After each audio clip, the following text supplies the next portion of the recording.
Карыган аксакал дарат алып, тазаланып, мечитке тыкылдап кыйналып келе жатыптыр. Үзүрлөнүп жыгылып түшүптүр.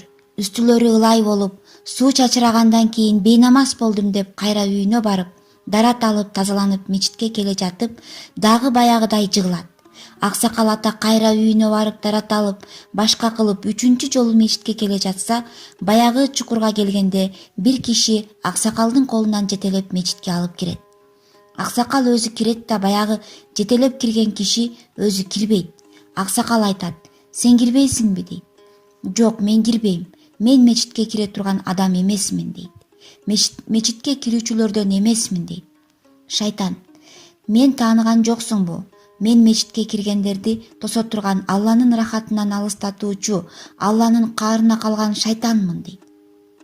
Аксакал: "Анда эмне үчүн мени мечитке жетелеп келдиң? Сенин милдетиң адамдарды мечиттен алыстатуу эле го" дейт.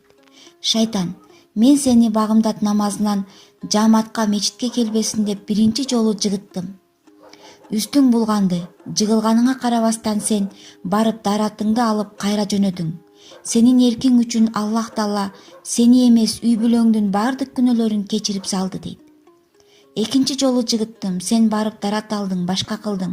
Сени менен мечитке окуган баардык жамааттын күнөөлөрүн Аллах кечирип салды. Эгер үчүнчү жолу жыгытсам, сен кайра эле барып даратыңды алып келсең, айылдын баардык күнөөлөрүн кечирет эле. Мен аны каалабайм" дейт. Урматтуу мусулман тууган, караңыз, сиздин мечитке келип дуба кылышыңыз, мечитте намаз окушуңуз кандай сонун. Аллах Таалага кулчулук кылуу, жаратканга жалбарып дуба кылуу кандай сонун. Эмне үчүн аракет кылбайбыз? Өзүңүзгө өзүңүз суроо берип көрүңүз.